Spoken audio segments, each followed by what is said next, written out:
കൂടുതൽ വാർത്തകളും വീഡിയോകളും കാണാൻ ഈ ചാനൽ സബ്സ്ക്രൈബ് ചെയ്യുക. കൂടെ ബെൽ ബട്ടൺ അമർത്തുക. നമസ്കാരം. ഏഷ്യാനെറ്റ് ടിവിയുടെ എപ്പിസോഡിലേക്ക് എല്ലാ മനഃപ്രേക്ഷകർക്കും സ്നേഹം നിറഞ്ഞ ഹൃദയം നിറഞ്ഞ സ്വാഗതം. അത് നമ്മുടെ വിഷയം എന്താ വെച്ച് കഴിഞ്ഞാൽ, ഈ നക്ഷത്രക്കാർ ഇപ്പോൾ എന്ത് വിചാരിച്ചാലും നടക്കും. ഇപ്പോൾ എന്ത് കാര്യങ്ങളും വിചാരിച്ചാൽ നടക്കുന്ന നക്ഷത്രക്കാരുണ്ട്, നടക്കാത്ത നക്ഷത്രക്കാരുമുണ്ട്. ഞാനിപ്പോൾ ഇവിടെ 7 നക്ഷത്രക്കാരെ മാത്രമേ ഇവിടെ പറഞ്ഞിട്ടുള്ളൂ. ബാക്കി 20 നക്ഷത്രക്കാരുണ്ട്. ഇവരുടെ കൂടെ ഫലങ്ങൾ കൂടുതലായിട്ട് അറിയണമെങ്കിൽ തീർച്ചയായിട്ടും എന്നെ അല്ലെ ഏത് ജ്യോത്സ്യനെ ആയാലും ഫോണിൽ കൂടെ ഒരു കൺസൾട്ടേഷൻ ചോദിക്കാതെ നേരിട്ട് പോയി കണ്ട് ചോദിച്ച് നമ്മുടെ ജീവിതത്തിലെ ഒരു കാര്യം അറിയാൻ വേണ്ടിയിട്ടാണ്. നമുക്ക് വരുന്ന കാര്യം നമ്മുടെ കാര്യമാണ്. നമ്മളോട് നമുക്ക് തീർച്ചയായിട്ടും ആത്മാർത്ഥത വേണം. അങ്ങനെ ഉണ്ടെങ്കിൽ നിങ്ങൾ തീർച്ചയായിട്ടും നല്ലൊരു ആചാര്യനെ പോയി കണ്ട് അദ്ദേഹത്തിനോട് ചോദിച്ച് ജാതകപ്രകാരം ഉള്ള വിഷയങ്ങളെ കണ്ടെത്തി പരിഹരിച്ച് മുന്നോട്ട് പോവുക.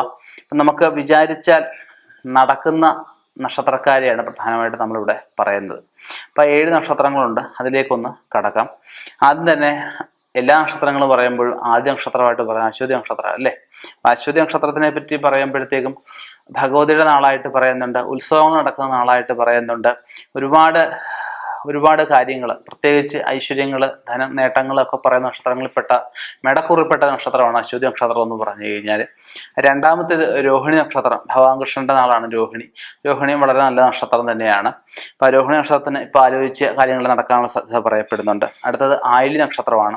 ആയില്യ നക്ഷത്രത്തിന് 7 വ്യാഴം നിൽക്കുന്ന അവസ്ഥയാണ്. ഇപ്പോൾ ഗോചാല് പറയുമ്പോൾ 7 വ്യാഴം എന്ന് വെച്ചാൽ നിവൃത്തി ഭാഗമാണ്. നമ്മൾ കാര്യം ചിന്തിക്കുന്നതല്ല, ഒരു നിവൃത്തിയാവുന്ന എല്ലാ കാര്യങ്ങളും കരയ്ക്ക് അടുക്കുന്ന ഒരു സമയമായിട്ട് ആയില്യത്തിന് പറയാനാകുന്നുണ്ട്.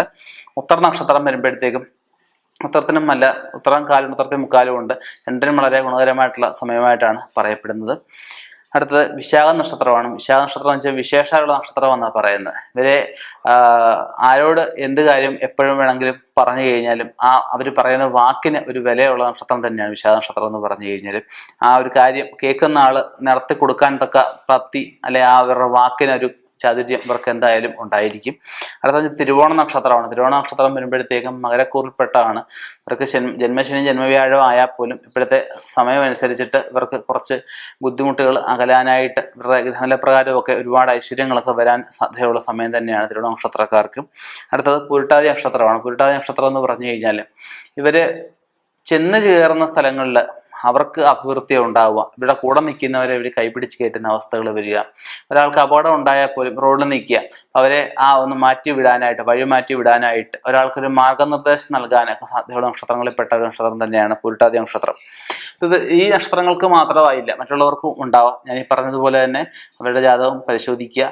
ജാതകപ്രകാരപ്പെടുത്തി എന്ത് ദശയാണ്, അപഹാരം എന്താണ്, ഭാഗ്യകാരനായിട്ടുള്ള ഗ്രഹം എവിടെയാണ് നിൽക്കുന്നത്, അതുപോലെ തന്നെ വ്യാഴത്തിന് നല്ല സ്ഥിതിയിലാണോ നിൽക്കുന്നത്, അതുപോലെ 9ാം ഭാവം 11ാം ഭാവമൊക്കെ ചിന്തിച്ച് 2ാം ഭാവമൊക്കെ ചിന്തിച്ച് മുന്നോട്ട് പോവുക. നമ്മുടെ കുടുംബദേവത, ധർമ്മദേവത, ഇഷ്ടദേവത, ഗ്രാമദേവത ഭജനത്തിലൂടെ ഒക്കെ നല്ല രീതിയിലുള്ള ദോഷങ്ങൾ നമുക്ക് മാറ്റിയെടുക്കാൻ സാധിക്കും. ഞാനീ പറഞ്ഞ നക്ഷത്രക്കാർ തികഞ്ഞ ഈശ്വര ഭക്തിയോടെ നല്ല കാര്യങ്ങൾ സൽക്കർമ്മങ്ങൾ ചെയ്ത് മുന്നോട്ട് പോവുക. ഇപ്പോൾ ഇവർക്ക് എന്ത് കാര്യങ്ങൾ വിചാരിച്ചാലും നടക്കാവുന്ന സമയമാണ്. നടക്കുന്നില്ല എങ്കിൽ അതിൻ്റെ എന്താണ് കാരണമെന്ന് ചിന്തിക്കുക, മുന്നോട്ട് പോവുക. തീർച്ചയായിട്ടും വിജയം ഉണ്ടാവും. ഇനിയും ഇതുപോലെയുള്ള വ്യത്യസ്തമായ വിഷയങ്ങളുമായി കണ്ടുമുട്ടാം. നിർത്തുന്നു. നന്ദി, നമസ്കാരം.